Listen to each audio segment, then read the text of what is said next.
Thank you. Isn't she amazing? Jasmine Moffett. Thank you. How are you doing, El Paso? It's wonderful to be back here, and also wonderful to be with my good friend. The Congress is off for the month of August, but always great to be with Rana Escobar, who is such a proud El Pasoan. She does amazing work in Congress. I'm very proud to represent my hometown of San Antonio, Texas. And I grew up on the west side of San Antonio, which would be like growing up probably on the east side of El Paso. And over the last few weeks in particular, Texas has shown the nation how you stand up to a bully in Donald Trump. Thank you to Nicole Collier for standing up for what's right. Thank you to our state reps for standing up for what's right. And because I don't want to forget it, and I want to make sure that I mention it, and we should all appreciate it. Thank you to Beth O'Rourke for helping to support them financially. You stepped up in a big way to financially support our state reps and what they've done. Thank you, Beth, for all of it. Absolutely. And, you know, as we think about what's going on, as we think about the oppressiveness, the divisiveness, oftentimes the hatred and the bullying, and we think about what's at stake for our country, of course, there's the issue of this illegal gerrymandering that's going on right now.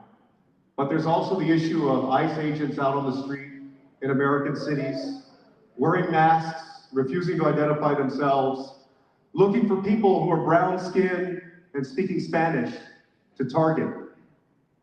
We warned them years ago that the legislation that Greg Abbott was pursuing with SB 4, that the legislation that Donald Trump was pushing in his rhetoric would get not only ugly, but dangerous for people. And that's exactly what's happened now. I want you all to think about this beautiful city of El Paso.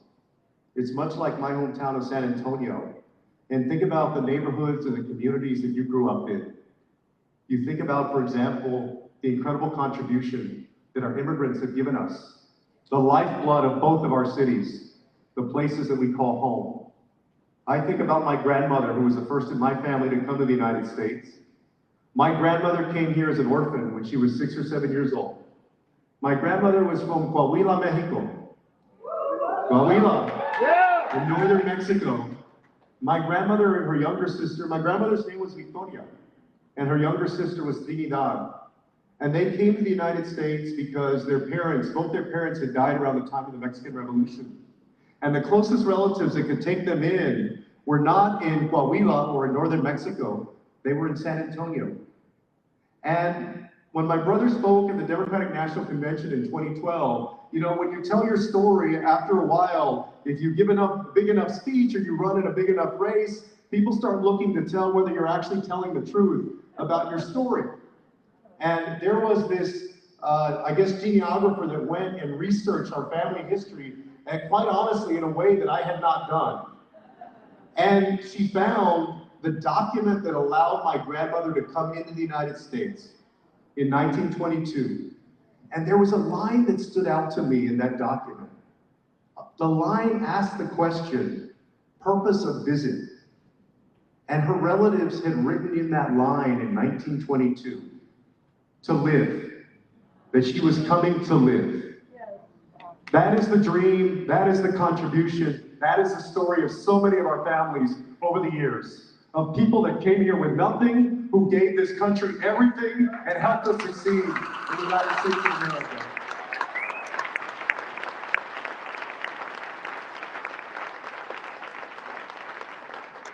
And my grandmother, she only made it through elementary school. She settled on the west side of town. She lived in a household at times with 7, 8, 9, 10 people. Everybody doing everything they could to support the family and make sure people had enough to eat. My grandmother dropped out of elementary school, and so she used to say that she worked the rest of her life as a maid cook to do everything that she could to support herself and to get by, and do everything that she could to give my mom, who was her only child, a better chance in life than she had. But when I think about where we are today and where Donald Trump and the Republican Party want to take us, it reminds me of some of the stories that my grandmother used to talk about. You see, back then, there were some Texas establishments that said, no dogs, Negroes, or Mexicans allowed. It was illegal for about 40 years to speak Spanish in Texas public schools. In fact, some of you may remember or told by your parents or your grandparents, or if you're senior enough, you may have lived through it. You were spanked and punished if you spoke Spanish. You had people who literally had a language eaten out of them in the United States of America. We are never going to go back to that United States of America. We're not going to let Donald Trump take us back to that time.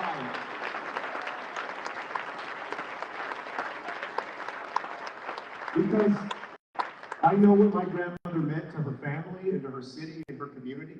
Just as I'm sure all of you know what your parents and your grandparents have meant to you.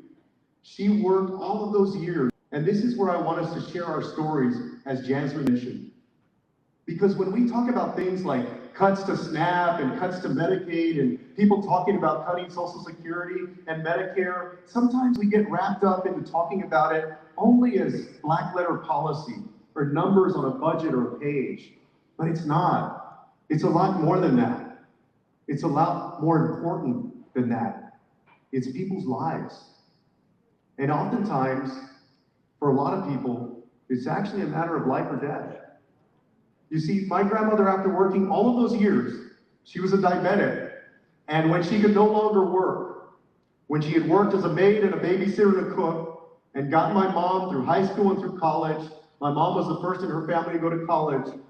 When she could no longer do any kind of work, my grandmother didn't have a 401k. She didn't own a house. She never owned a car. I don't even think she had a bank account. The only thing that she had to her name after all of those years in giving so much of herself was about a $335 a month Social Security check and her Medicare. And that's still the story for so many of our seniors today. So when they talk about doing away with Social Security or Medicare or cutting Medicaid, they're doing terrible things to so many of our senior citizens who rely on that just to get by. And so these issues are real issues for all of us. So please go and tell your stories. Go and tell people what it means to you when they talk about these things. For me, as Jasmine mentioned, I know the stakes personally now, in a way, quite honestly, that I wish that I didn't. You see, I want to tell you a quick story in my own life. 3 years ago, I was on a work trip to Spain. I was the co-chair of something called the U.S.-Spain Council. And we were in Bilbao, Spain, and I'd never been to Spain before. And we were on the last night of this conference, and we were at this place that was like, I don't know, maybe 30 or 40 minutes outside of Bilbao. And it was late at night already, and I had a flight back to San Antonio early the next morning. And so I was a passenger in a car, and we were driving back into the city.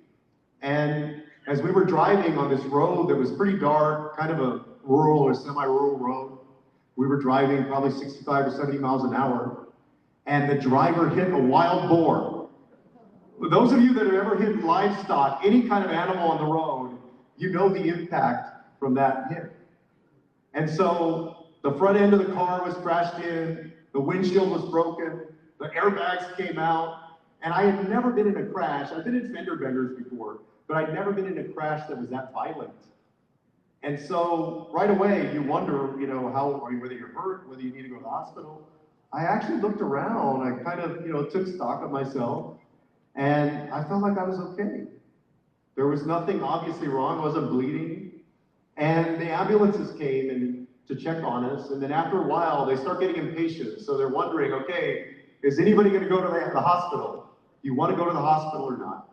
And the only thing I noticed was that my hand had started to swell up a little bit and get red. And so I thought, well, if I have to come back home and make an insurance claim, I better go to the hospital so they believe me that I actually got in an accident in Spain. And so I thought, well, I have this flight at 7 or 8 in the morning. I'll just go to the hospital. I'll get an x-ray done. It'll take 20 minutes. And then I'll be on my way back to the hotel and I'll go pack and then I'll go to the airport. And so they drive us to this hospital on the outskirts of Bilbao. And I get to the hospital and I walk in and I tell them, oh, my hand, and can I get an x-ray? And they said, right away, they put this brace on me, this neck brace on me where you can't move your neck. It keeps you still in place. And they said, we see a lot of accidents on these roads. And sometimes the impact and the effect is not apparent right away. Sometimes it takes a few hours or even a few days to fully realize what's going on. So they gave me something that I had never had before because I've been pretty healthy and I'd never been hospitalized before. They gave me something called an MRI with contrast. Those of you that have had it or a CAT scan with contrast, you know that they inject a dye into your body to see what's going on with your organs. And I'd never had that before. So it takes maybe like 40 or 45 minutes to do the whole thing. And then the doctor comes and she tells me that they're going to let me go, and they start moving me to the front, and they were going to take out the IV. One of the last things that they do when you're admitted to a hospital and they're going to release you is they take out your IV. So we're in these curtained off rooms, and I'm laying there, kind of expecting to get out in a few minutes. And the doctor walks back in, and there's a curtain at the front of this area, and she closes that curtain. And she walks over to me, and it was at this point in my life where I wish I spoke better Spanish than I did. She walks over to me, and she says in English and in Spanish, she says, I hate to be the bearer of bad news, but my radiologist called down to me, and he believes that he sees 2 neuroendocrine tumors that have moved from your small intestine into your liver. Here I was in Bilbao, Spain, in the middle of nowhere, as far as I knew, with a doctor telling me that I had cancer. And so I flew home. I missed my flight the next day, but I got home after that. And you can imagine the next weeks were filled with doctor's appointments and PET scans and CAT scans in San Antonio and then at MD Anderson in Houston. And I eventually had surgery in February of 2023. And the remaining tumors that I have haven't grown in 3 years. So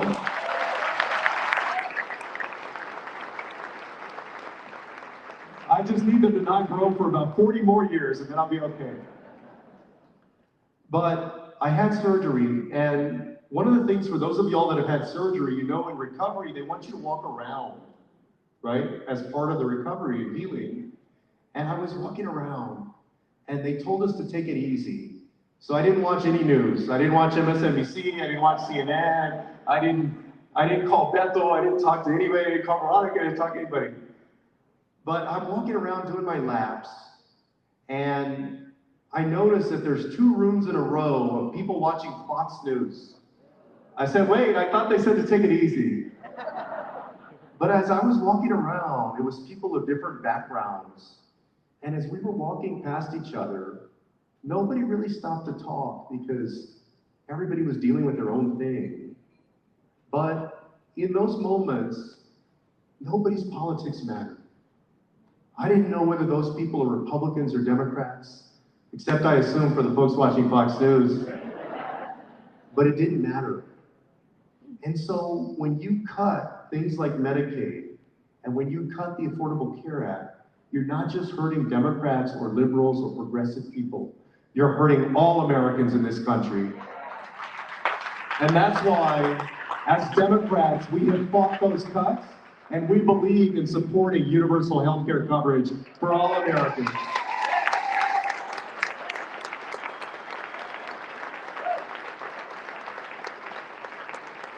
In the legislature, in the Congress, I always fought for that, but it had never been personal in this way. And then after my surgery, I got this long bill, this itemized bill. And in a bill, the insurance company, I had to become an expert on insurance in a way that I never had before. On deductibles, on premiums, on co-pays, on a class of drugs called specialty drugs. And if you have to take one, you have to make sure that your insurance policy covers a specialty drug or you're going to be paying thousands and thousands of dollars every month, which most of us, including myself, can't afford. There was a line in these bills that stood out to me. And that line was for a drug, for a treatment that I have to take every month of a drug called lanreotide. The line item price for this drug, every 28 days that I have to take it, every injection, was $24,000 per injection. And so, when I think about what it means to replace in Texas 5 Texas Democrats in Congress with 5 Texas Republicans, I'll tell you what the difference is. I don't want 5 more people who are going to vote against cancer research. I don't want 5 more people that are going to vote against health care. I don't want 5 more people that are going to take away people's Medicaid and Medicare. I don't want people that are going to help folks in our country, our state, survive and thrive in the United States of America. So as we fight these things, the most powerful voice that you have is your own. The most powerful stories you can tell are your own. And the most important people that you can tell them to are the people in your lives. Your family members, your friends, your coworkers, your neighbor, every single person who can make a difference. I told you as Democrats why I want to make sure that we keep our Texas Democrats. There's also a reason that Donald Trump wants those Democrats to go away, and he wants 5 Texas Republicans. He wants 5 Texas Republicans because he doesn't want any accountants. He wants 5 Republicans because he doesn't want the Epstein files released. He wants 5 Republicans because he doesn't want anybody investigating his crypto scheme or his crony capitalism. He wants these 5 Republicans